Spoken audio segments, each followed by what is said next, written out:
What's up guys, welcome back to the channel. Today I'm going to be installing the 520 conversion chain and sprockets.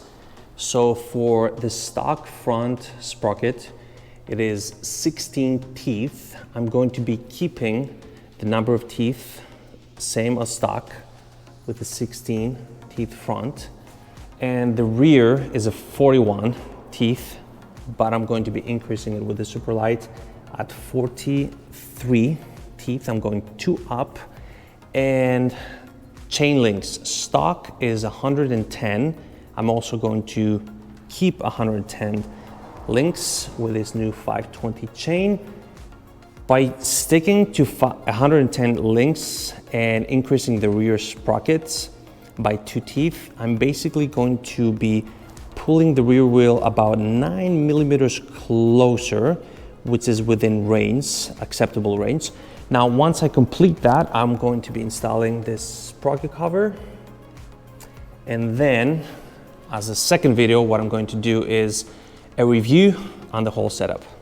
Okay, the first thing to do is you have to put in first gear. For me, because it's reverse shift, I'm gonna go 1 up, second with the wheel. Yep, we're in gear. So next step is to remove this with a 5 millimeter hex.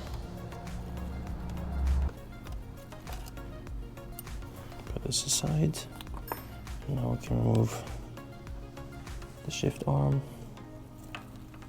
Let this rest here. The reason we're removing this right now is because we need to remove the sprocket cover, and to do that we have to reach the screw, and this is in front of it. So for these screws, I believe we're going to be using an 8 millimeter socket.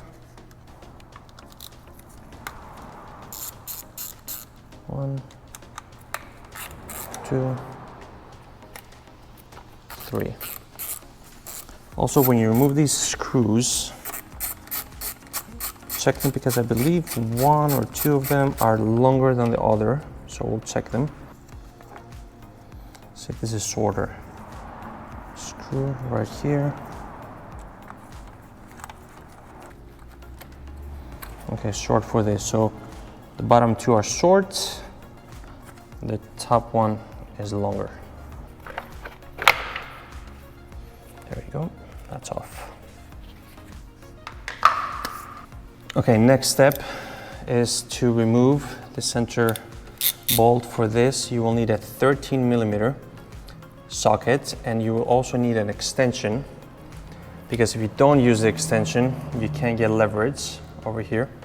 You're gonna be hitting on the engine case, so you're gonna need the extension with a 13 millimeter. Make sure you put some pressure here, and then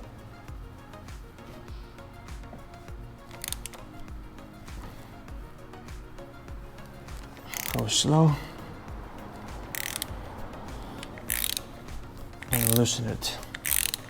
We're not going to be removing the front sprocket completely. Just loose it enough. That's pretty good. We're gonna remove this later. We're gonna go now on the rear and start removing the rivets from the chain. Right, now to remove the master link of the chain, actually you can either locate, you can remove either one, but I actually located the one. You can tell by the difference of the color. Here's gold. I'm gonna be focusing on this. I'm gonna use this Motion Pro tool. If you see here, it's on break, which means break the rivet. And I'm gonna start with this rivet over here. Basically, the rivet in the back goes in this hole, and the rivet in the front goes in this hole here.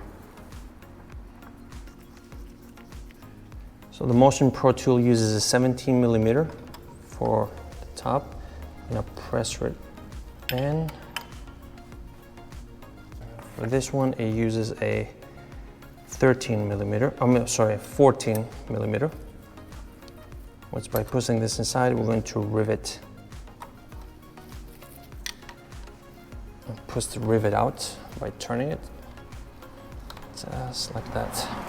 Just so you know, guys, this takes pretty good amount of force. So go slow. You don't want to rush. Eventually you'll push the whole rivet out. You'll know you're towards the end of pushing it out when it becomes easier to turn. That means the head of the rivet is broken and you're pushing it through. If you find for some reason resistance where you cannot turn it, stop. It means you're not aligned and you're not pushing the rivet out. And the rivet is out. The rivet is out because you know you can actually turn it with your hand. There you go. Now go back, remove the whole thing.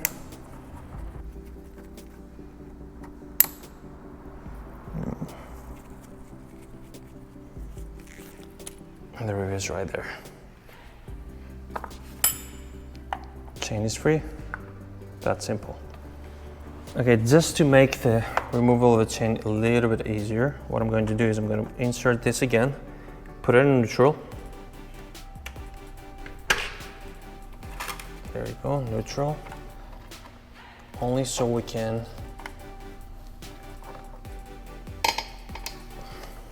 slide the chain here from the front sprocket. There you go. All removed. I think I'm actually gonna weigh this or not, we'll see. Okay, now we're neutral, so you can see the front sprocket twisting. So what we're going to do is put it back in gear so we can complete the removal of this. Okay, so now we can continue removing the bolt. You can see behind it, there is a small and a larger washer. There you go, we're going to keep these washers and reuse them. And now we can just pull the front sprocket and remember the orientation of the thickness so we can compare it with Superlite.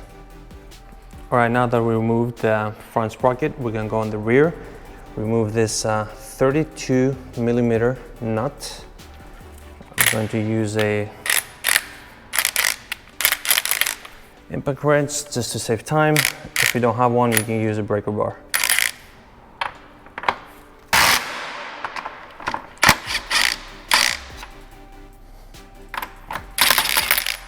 Make sure you keep this washer. I'm gonna reuse this with the nut.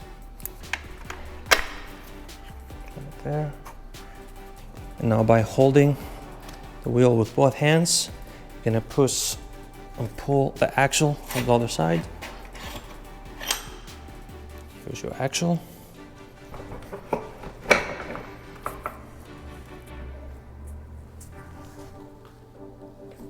There you go.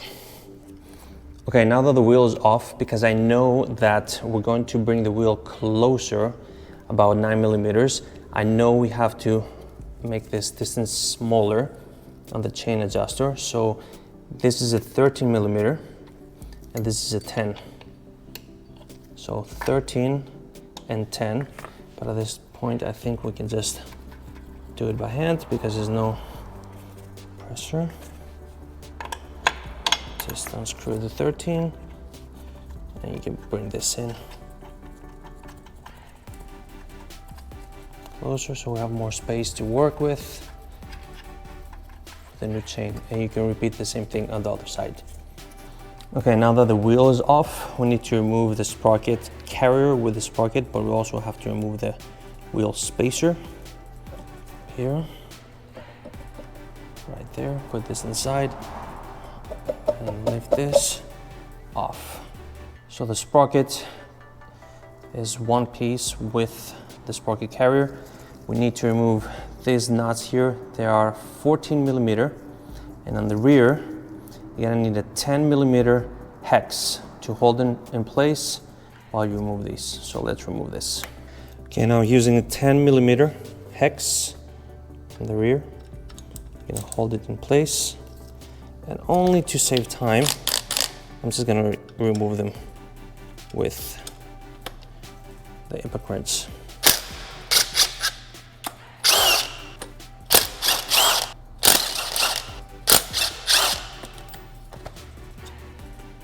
It's so much faster this way. There you go. And Gonna keep this, reuse them, and also reuse this behind the new sprocket. Put the old sprocket inside and reuse the sprocket carrier. Okay, now we're going to weigh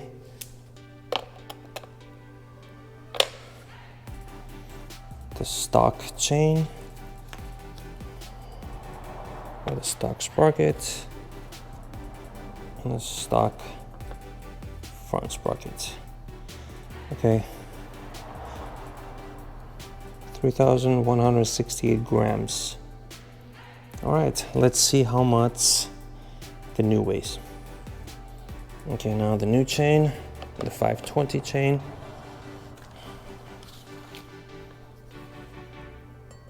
The rear sprocket and the front sprocket. Okay, 2,058. That's more than a kilo of rotational mass. That's a huge difference. All right. All right, now we're gonna take the new sprocket carrier and insert the sprocket. The flat part will be on the rear part of the sprocket carrier, and we're going to reuse this right there. Insert this here.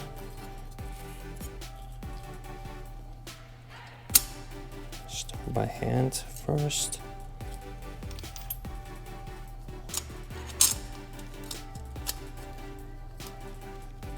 So I'm not using Loctite, blue or red, because these are lock nuts and you don't really need to use any Loctite. You can tell the lock nuts right here. You'll see those metal brackets right there.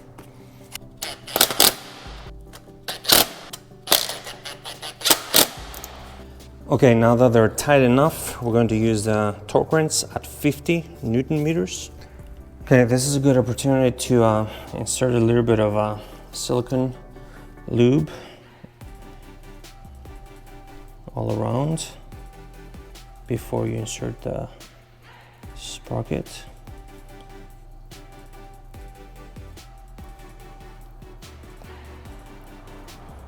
Some here. All right. So now you can reinsert the sprocket with the sprocket carrier and take your torque wrench. You can still torque them over here. They will not turn. See? All torqued.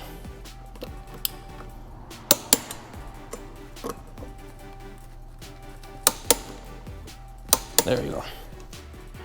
And we can insert this. We're good to go.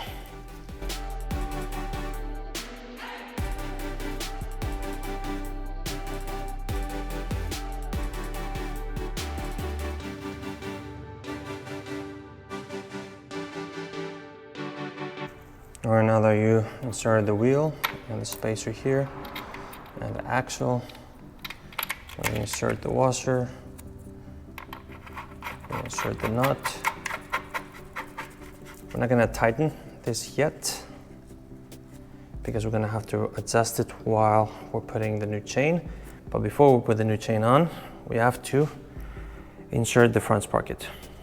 All right, now we're going to take the new sprocket and reinsert it. We're going to insert the longer part inside right there. And we're going to take the bolt as it was, with the orientation of the washers, just like this. I'm not going to use any Loctite because it already has this red, so it should be fine. Okay, I'm going to keep this washer here by hand because I want to keep it aligned while you tighten it. Okay, tighten by hand as much as you can. Now we're going to use the torque wrench. Torque wrench also at 50 Newton meters.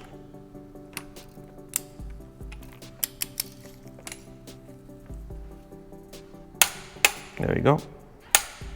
torqued at 50. Perfect. All right, now that this is torqued, I'm gonna insert the shift lever again, only so I can put it in neutral. There we go. The reason I'm putting in neutral is because I want to insert the chain, and it's gonna make it easier to thread the chain in. All right, now you can start threading the chain slowly. And this is when we need it to be neutral, so we can thread it all the way.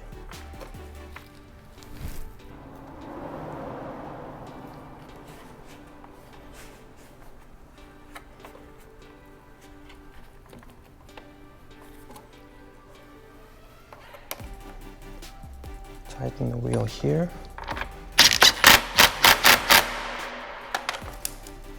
So it doesn't move for now, and we put the chain right here for us to rivet.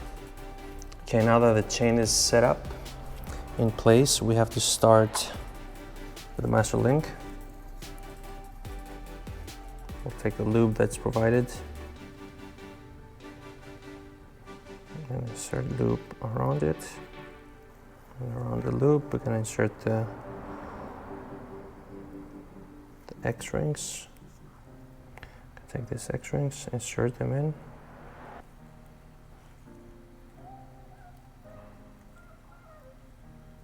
Then insert some more loop on top of it. Okay, now that this is lubed, you're gonna bring it from the back. Right there. Insert lube over there. Take the O-rings.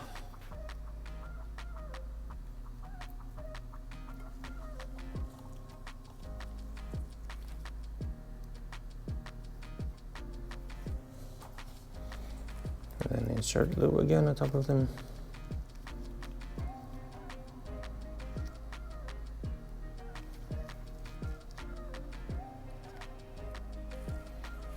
Now you're going to insert these right here. Okay, keep that in place. Now we're gonna need the chain tool to compress it.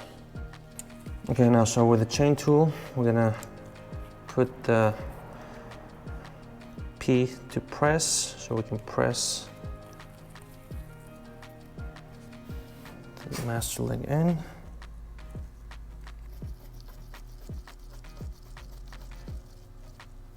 Right there. Okay, now with a 17 millimeter, we're gonna start tightening it. Right there. First, you're going to compress it just a little bit for the rivets to go through. And then you're going to remove it so you can take the measurement. Basically, what we're going to do is we'll take the measurement of the adjacent link and then compare it to this. But we need to compress this a little more. 16.73. 16.75, this is perfect. 16.77, 16.73 for the adjacent, 0.75 for the adjacent. So that means we've matched this link, the distance from here to here, perfectly with the adjacent links. So now it's time for us to rivet these two and flare them. Okay, now to flare these rivets, we have to start by measuring the initial distance, 0.3, 5.29, so 5.3 millimeters. We have to flare this 5.5 to 0.7 millimeters. That's less than a millimeter. My goal is to do 5 or 6. 7 is pushing it because literally, if you make a mistake and go a little bit above 7.5 to 8, you can break this rivet. So then you need a new master link. So I'm gonna aim for 0.5. To flare the rivet, We have to switch the tool to the R, which is Rivet here. We also have to insert this flaring add-on. The R. Okay.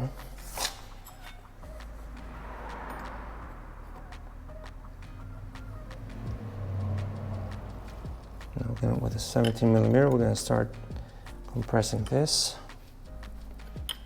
slowly.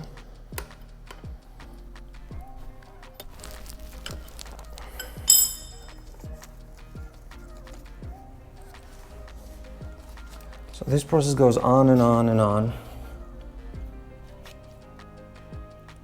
until you get the perfect flare. All right, so once you complete flaring the rivets, the chain is good to go. All you need to do is adjust the distance for the rear axle and adjust the chain. I'm not gonna go over adjusting the chain because if you're watching this video, chances are you already know how to adjust the chain and if you made it this far, but let me jump here in the front and it looks like I have an update. Okay, I tried to fit this sprocket cover, and to do that, I had to remove these two screws. One goes here, that I removed, that actually screws in the chain guard, and the other one goes right here. Okay, these are 13mm. The reason these are here is for the stock sprocket cover to thread in it. They're like spacers basically, and extenders of screws. I removed these because with these in here, I cannot align the sprocket cover because once I thread this into the gear shifter here all the way in, see how close it goes in order to align. So I had to remove those screws. The problem is that even though I remove them, the chain guard won't allow this to go any more inside up to here. And if that's the case, when I insert the shifter arm, if you see here, it doesn't go all the way in. It doesn't allow it to go all the way in, and I don't like this at all. So this is an issue. It feels that there's some problem with fitment. I'm not really sure. I'm gonna contact the place I actually purchased this from and ask a question, see why. But as of now, it seems that I can fit it. If I manage somehow to fit it, I will update. As of now, I'm not going to fit it because I don't like how further out this is, and I'm just going to leave it open for now. So I have an update on the sprocket cover. This clip is an edit. I'm shooting this 24 hours later from this install. I was able to speak to the person I bought the sprocket cover from, and I told him about the issue I have.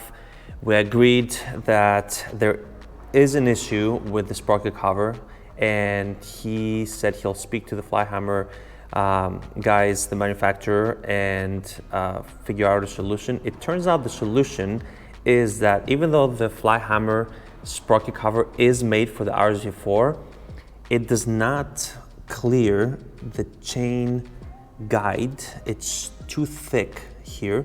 So basically there's a part, well, not a part, it's a different chain guide for the RSV4 that is, I think it's thinner. So it's on Aprilia special parts, they're selling it, and you need to replace this in order to be able to fit the Flyhammer sprocket cover. Now, I don't have the part yet because it has to be ordered and shipped. So what I will do is when I receive the chain guide, I will make a new video dedicated to this sprocket cover. All right, guys, install is complete. Chain looks very beautiful, transforms the bike completely. Now, a few notes. The rear axle nut, I torqued it around 110 Newton meters. Now, there are multiple discussions between how much is the proper. Some say 100 Newton meters, some say 120. I believe the book says 120, but for some that seems excessive. So for me, I just did 110. Anything between 100 and 120 is fine. Now that's for stock wheels. If you have aftermarket wheels like Ford's, magnesium, or carbon, the manufacturer will require different torque for that. Some require around 80 or 90, depending on the wheel. For this, I did 110. Anything between 100 and 120 is fine. Now, moving forward for the chain setup and the slack. Sure, you can use the slack recommended between 25 to 30 millimeters, or whatever the book says, and you can check it in the middle of the chain. But what I always prefer to do, once I set it to the proper millimeter slack, I actually prefer to remove the rear sets completely and measure with a measuring tape from the center here to here, and then go at the other side and make sure that I match this distance. I don't rely only on the markings over here. I start with the markings. What I do basically is, if I have 8 lines here, I'm gonna make sure I have 8 lines from the other side. But once I have my lines equal, I will also come here, remove the rear sets, and take the distance from here, only because I wanna make sure that it's perfectly aligned, because the lines here may not be completely accurate. So what's next is take it for a ride, set up the APRC, calibrate the APRC. Now, again, just because I changed the rear sprocket to 2 teeth up, that doesn't mean it will affect the speedometer. The speedometer is not affected by the size of the sprockets or chain. The only thing that can affect the speedometer is the size, the diameter of the tire, not the sprockets. The only thing we need to do is calibrate the APRC. And once I do that, I'm going to be doing a review, a ride review, see how it feels. Can I feel a difference? Is this mod worth it? So stay tuned for the next video for the review. All right, guys, thank you for watching. Make sure you hit that like button, make sure you hit that subscribe button, and I'll see you in the next one. Peace.